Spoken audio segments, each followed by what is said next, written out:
Assalamualaikum warahmatullahi wabarakatuh. Halo teman-teman, kami dari kelompok 1 kelas 1 BKIF akan menampilkan sebuah video untuk menyelesaikan tugas UAS mata kuliah ilmu dakwah. Nah, kelompok kami beranggotakan Saya Muna Nailul Ulya. saya Gea Panitria Nuar, Saya Hirda Ulil Fadila. Saya Nabila Astri. Saya Jihan Felanida. Saya Liana Kristiani. Selamat menyaksikan. UASnya tanggal berapa sih kita? Kalau nggak salah tanggal berapa ya? 11 apa ya? Iya deh, kalau 11 sampai tanggal berapa ya? Iya, kamu kenapa sih dia terus? Nggak apa-apa. Yang benar ya. Benar, nggak apa-apa.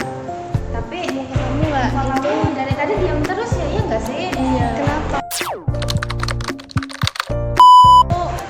Nggak gampang bergaul. Ya gampang bergaul. Iya. Maksud kamu gaul gimana? Ya gaul yang ngobrol kayak gini, nggak ada temen. Oh, kamu gak dapet teman? Iya. Karena susah bergaul gitu. Iya. Nah, kalian tahu nggak sih kalau di dalam Islam itu emang pergaulan itu dibagi jadi beberapa. Apa aja tuh? Yang pertama tuh kalau nggak salah pergaulan untuk saling mengenal. Nah, kalau yang ini itu maksudnya Allah itu menciptakan manusia beraneka ragam. Allah menciptakan setiap hamba dengan berbagai keunikannya. Nah, dijelaskan juga dalam Al-Quran surat Al-Hujurat ayat 13.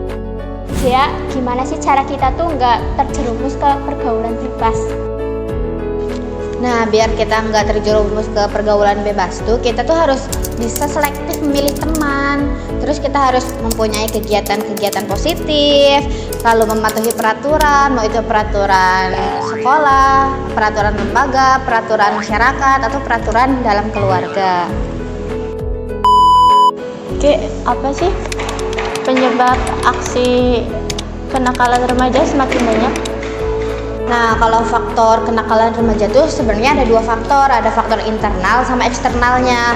Kalau faktor internal itu ya pasti dari diri sendiri kan. Kalau faktor eksternal itu bisa dari keluarga, dari lingkungan, dari teman-temannya gitu.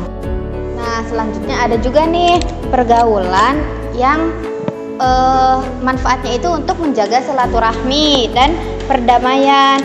Kalau yang ini itu dalilnya ada di surat An-Nisa ayat 1. Itu ada yang namanya pergaulan dengan niat menyebarkan ilmu. Kalau di hadis riwayat Bukhari itu ada yang menjelaskan bahwa sampaikanlah dariku walau hanya satu ayat. Jadi kita itu bergaul dengan orang-orang itu untuk menyebarkan ilmu niatnya gitu.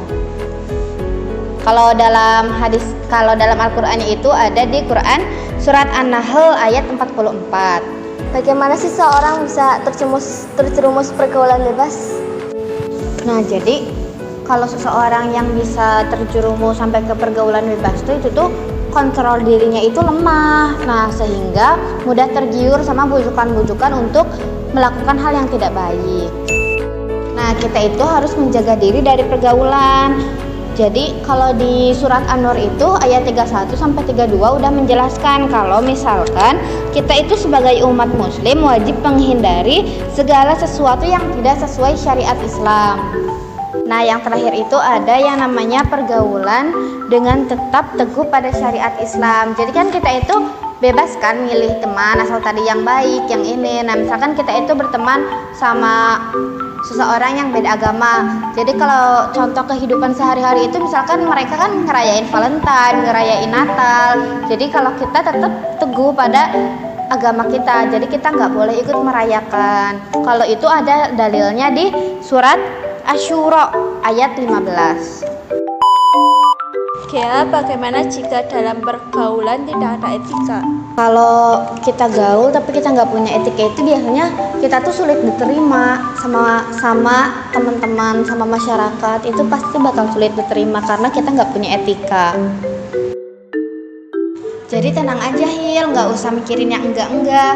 Kalau pergaulan udah ada kan di Islam, udah dijelasin, udah ada tata caranya, cara bergaul yang baik dan benar. Ya. Ya terus. Nah, sekian dari kami. Akhir kata, wassalamualaikum